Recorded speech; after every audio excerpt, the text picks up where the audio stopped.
Creepers. Bienvenue sur Creepy News, votre rendez-vous sur l'actualité creepy à travers le monde. Nous en sommes déjà au 13e numéro, un nombre au centre d'un nombre considérable de superstitions. J'espère ne pas faire fuir les triscailles décaphobes. Allez, trêve de bavardage et voyons ce que l'actualité creepy nous a réservé ces derniers temps. Poltergeist. Débutons par une vidéo plutôt impressionnante prise par une caméra de surveillance dans un poste de police en Malaisie, où on y découvre une équipe de nuit plutôt effrayée.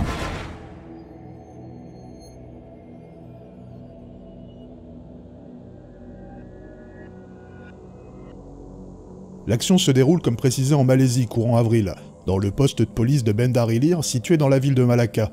L'action est claire et malgré la qualité passable de la vidéo, on distingue bien les portes vitrées se fracasser à leur ouverture. On ne voit rien qui pourrait expliquer le phénomène de manière évidente, et au passage on voit bien que les trois policiers sont relativement surpris. Un puissant appel d'air pourrait être à l'origine de l'événement, puisque c'est suite à l'ouverture de la première porte que l'action plutôt violente a eu lieu. Cependant, puisqu'il semblerait s'agir de portes en verre, comme a pu le préciser le chef de la police, le courant d'air devrait être d'une force considérable. Dans les commentaires, une personne évoque la vengeance spectrale d'une personne décédée dans le commissariat pour justifier le phénomène. Il est intéressant de noter que Melaka Tenga, chef de la police, a pu confirmer qu'il s'agissait bien des portes de l'entrée du commissariat, mais qu'il n'avait cependant reçu aucun rapport d'incident à ce sujet. Lui-même évoque la pression du vent pour expliquer la chose, mais s'émeut à aucun moment du phénomène. En effet, il semble plutôt inquiet de la manière dont la vidéo s'est propagée sur les réseaux sociaux et les médias. Le ministère en charge de ces questions va donc mener son enquête, afin de déterminer comment cette vidéo s'est retrouvée ainsi partagée, et surtout déterminer ce qui l'a rendue aussi virale. Pour ma part, je trouve plutôt suspect qu'aucun rapport d'incident ait été transmis par les policiers à leur hiérarchie. Ont-ils eu peur de ne pas être pris au sérieux? La scène est-elle montée de toutes pièces? Bref, difficile d'y voir clair sans la version des trois policiers présents au moment de l'accident, malgré une vidéo plutôt intéressante. Étrange. C'est d'une disparition plutôt mystérieuse dont nous allons parler, et qui a créé des remous plutôt importants dans le petit monde de l'ufologie et de la sphère complotiste. Un jeune homme du nom de Bruno Borges, étudiant en psychologie et connu pour son grand intérêt pour l'ufologie, a disparu le 27 mars 2017, sans laisser de traces, après un repas familial dans la ville de Rio Branco, au Brésil. Seulement, l'histoire ne s'arrête pas là. En effet, c'est par l'intermédiaire d'une vidéo partagée sur internet que l'on a pu voir des images de la chambre du jeune homme, littéralement couverte d'écritures codées, de schémas étranges du sol au mur, de cahiers couverts de chiffres romains, et surtout d'une statue pour le moins imposante. Il est à noter que cette statue représente un philosophe italien, Giordano Bruno, né en 1548, qui a été exécuté pour hérésie, alors qu'il défendait la théorie copernicienne de l'héliocentrisme. En effet, pour lui, c'est la Terre qui tournait autour du Soleil et non l'inverse. Pêle-mêle, on a pu découvrir dans la chambre des écrits en lien avec des passages de la Bible, des phrases de Léonard de Vinci, des sortes de pentagrammes, un livre intitulé Théorie de l'absorption du savoir, ainsi qu'un portrait de Bruno Borges debout devant un extraterrestre. Au vu du caractère peu commun de cette disparition et des images pour le moins étranges, réalisées dans la chambre du jeune homme, l'attention du public a été piquée au vif. De nombreuses pages Facebook se sont créées, de nombreuses vidéos ont été réalisées afin de déchiffrer les écrits de Borges et de trouver une explication à sa disparition. Selon le père du jeune homme, Hators Borges, un homme d'affaires, il aurait découvert la disparition de son fils juste après le repas, en se rendant dans sa chambre qui était toujours fermée à clé. C'est alors qu'il a découvert l'état de la chambre et par la même occasion la disparition de son fils.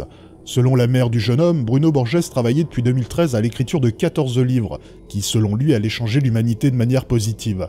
D'après elle, la volatilisation de son fils n'est pas un simple cas de disparition. L'affaire est suivie par un enquêteur du nom de Fabrizio Sobrera, qui n'a pas souhaité commenter le dossier. En bref, nous sommes face à une histoire plutôt intéressante, qu'il va sans doute falloir laisser un petit peu décanter, afin de faire le tri entre faits réels, supputations et fantasmes. Affaire à suivre. Cryptozoologie. Je ne pense pas avoir besoin de vous présenter le Bigfoot ou Sasquatch, puisqu'il fait désormais partie intégrante de la culture populaire, et ce plus particulièrement aux États-Unis. En effet, sans évoquer la vidéo la plus connue à son sujet, où les débats entre cryptozoologues sur sa prétendue existence et sa prétendue nature, on retrouve le Bigfoot dans de nombreux films, séries télévisées ou jeux vidéo. Tout le monde le connaît. Seulement, en dehors de témoignages et d'indices indirects parfois manipulés, tendant à prouver son existence, aucun reste ou cadavre de la bête n'a pu être trouvé à ce jour, et encore moins un spécimen vivant. Partons pour les États-Unis, où par l'intermédiaire de la société Bigfoot Project Investment, Inc., une prime de 1 million de dollars est promise à l'équipe qui réussira à capturer un Bigfoot ou qui aura donné suffisamment d'indices pour sa capture à l'équipe d'experts de Bigfoot Project Investment. Une hotline Bigfoot a d'ailleurs été créée pour l'occasion afin d'encourager les gens à appeler pour signaler toute observation ou activité concernant cette créature. La chasse prenant place du 2 avril au 31 décembre 2017, de nombreuses équipes sont sur le qui-vive et sont donc en pleine chasse depuis quelques jours. Donc si vous comptez vous rendre aux États-Unis d'ici la fin de l'année, n'hésitez pas à vous balader en forêt, on ne sait jamais. Blague à part, tous les indices, photos ou vidéos reçus par la société ne seront pas partagés dans l'immédiat, mais feront sans doute l'objet d'un reportage. Il est à noter que la société Bigfoot Project Investment a construit son business autour de l'image du Bigfoot, car en plus de disposer d'une équipe d'enquêteurs, elle propose régulièrement des programmes sur des chaînes du câble américain, ainsi que des produits à la vente sur leur site. Ils ont d'ailleurs prévu de proposer courant de l'année une émission de télé-réalité autour de la chasse au Bigfoot.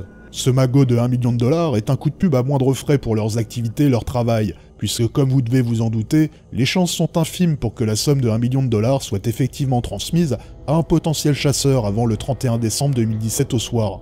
Comment capturer un Bigfoot en 8 mois, là où des centaines et des centaines de personnes ont échoué, et ce pendant des décennies? Dans tous les cas, attendez-vous à voir un grand nombre de nouvelles vidéos autour de la chasse au Bigfoot ces prochains mois. Affaire à suivre. Paranormal. Retour du côté du paranormal, où Stu Williamson, 60 ans, appartenant à une équipe de 10 enquêteurs britanniques du groupe Hunted Souls, a partagé plusieurs photos réalisées le 31 mars 2017. Prises dans la ville de Swadlincote, au Grizzly Old Hall, une vieille ferme du XVIe siècle, ces clichés sont assez impressionnants et montrent ce qui pourrait faire penser à un visage de femme. Comme souvent dans ce genre de vieille demeure, un nombre considérable d'histoires circulent. Et pour Stu Williamson, cette apparition serait celle d'une femme d'origine française.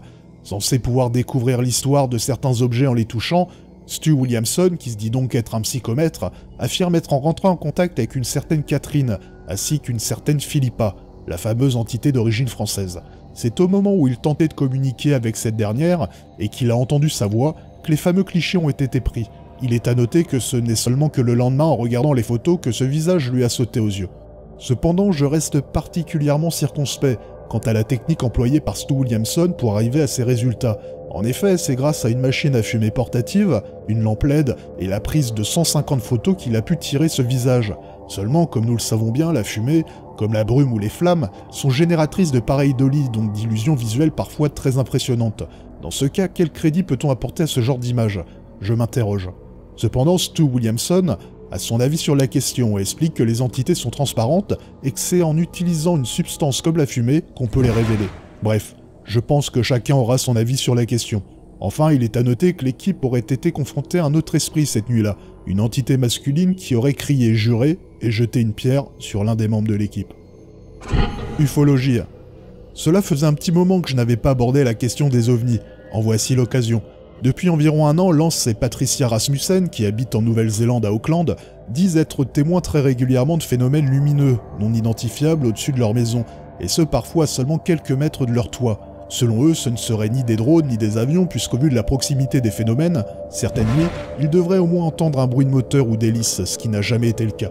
Le couple a partagé un certain nombre de clichés pris l'année dernière lorsqu'ils ont repéré le phénomène.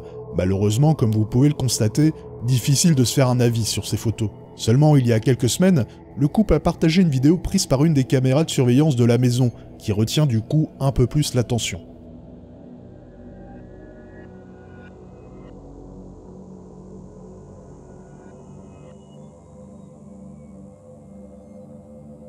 La vidéo n'est pas très impressionnante mais reste malgré tout bien étrange. Au vu du mouvement de l'objet, on peut d'ores et déjà exclure la Lune ou une étoile très lumineuse. Selon le couple, le phénomène serait de forme sphérique, avec un diamètre de 3 fois la taille d'un CD, soit à peu près 36 cm, ce qui ne correspondrait bien évidemment à aucun avion, mais éventuellement à celui d'un petit drone. Monsieur Rasmussen, le mari, explique avoir déjà vu cette sphère de près, et ce à moins de 4 mètres. Toujours selon lui, il y a parfois plusieurs objets, certains changent de forme, de couleur, le tout en direct sous ses yeux, ce que l'on peut constater d'ailleurs sur les photos que les Rasmussen ont partagées. Le couple a contacté les autorités de l'aviation civile néo-zélandaise pour expliquer leur cas. Seulement, selon le porte-parole de la CAA, aucun rapport n'a été réalisé. Il n'y aura donc aucune enquête. Cependant, lui-même évoque un drone comme possible explication. Bref, nous risquons de ne pas avoir le fin mot de l'histoire. Dommage. Et vous, auriez-vous une théorie à proposer quant à ce phénomène plutôt étrange? On ne déroge pas à la règle et on termine avec le point culture. The Mist, ou Brume en français, est à l'origine une nouvelle de 150 pages de Stephen King, parue en 1985, qui se déroule dans un supermarché où plusieurs dizaines de personnes sont coincées après qu'une brume ait recouvert la ville subitement. Tout ce petit monde est alors forcé de rester à l'intérieur de ce lieu pour échapper à tout un tas de créatures se trouvant à l'extérieur, apparues en même temps que la brume. Pour ma part, j'ai également vu l'adaptation cinéma du livre sorti en 2008, un film que j'avais apprécié notamment pour l'aspect huis clos plutôt bien emmené et une fin plutôt dramatique. C'est un film d'ailleurs que je vous conseille. Si j'en viens vous parler de The Mist, c'est qu'une bande-annonce de l'adaptation du livre en série est sortie récemment, et c'est donc la première fois que nous pouvons nous faire une idée de ce que pourrait être la fameuse série. Ce qu'on peut en déduire, c'est que le huis clos ne sera pas pour tout de suite, la série voulant sans doute développer au préalable un certain nombre de personnages et son univers. Nous devrions finalement avoir quelque chose de relativement différent de la nouvelle et de l'adaptation cinéma. Le premier trailer n'en demeure pas moins intéressant, et j'ai hâte de voir le résultat. Rendez-vous le 22 juin 2017. Ça y est, on y est. Plus que quelques jours avant la sortie de Outlast 2, un survival horror à la première personne dont j'avais adoré le premier épisode et qui avait su me surprendre, notamment dans sa dernière partie. J'avais également adoré l'extension du jeu Whistleblower. Récemment, j'ai terminé Resident Evil 7, qui m'a réconcilié avec la série et qui fait la part belle à l'horreur et au stress. Mais c'est sans compter sur la sortie des Outlast 2 le 25 avril prochain sur PC, PlayStation 4 et Xbox One, qui avec sa démo m'a déjà pleinement convaincu de son potentiel horrifique. Nous incarnerons un journaliste, Blake Langerman, travaillant avec sa femme, Lynn Langerman, enquêtant sur le meurtre d'une jeune femme enceinte au nom inconnu. L'action se déroulera dans une zone rurale de l'Arizona. Traitant d'un culte religieux occulte au premier abord, on peut compter sur les développeurs pour nous surprendre comme dans le premier opus. Le contexte et la démo m'ont d'ailleurs furieusement fait penser à la nouvelle de Stephen King. Oui, encore lui. Les Enfants du Maïs, que j'avais lu il y a quelques années, et où on découvrait qu'un groupe d'enfants vouait un culte sanglant à une monstruosité appelée « Celui qui règne sur les sillons ». Bref, comme vous l'avez compris, j'ai beaucoup d'attentes concernant ce jeu et j'espère ne pas être déçu. Cependant, pour ceux qui découvriraient le titre, attention, au vu des thèmes abordés et de l'aspect gore du titre, il ne sera sans doute pas destiné à tout le monde. Voilà, Creepy News c'est fini, merci pour votre fidélité. Comme à chaque fois, n'oubliez pas de cliquer sur le petit pouce bleu et de partager la vidéo si elle vous a plu. Enfin, je voulais vous informer que d'ici peu, je vous partagerai sûrement 2 ou 3 nouvelles histoires que j'ai beaucoup aimées, dans un format identique à ce que j'avais fait lors de la semaine de l'angoisse. Voilà, je vous dis à bientôt, et en attendant, faites de beaux cauchemars.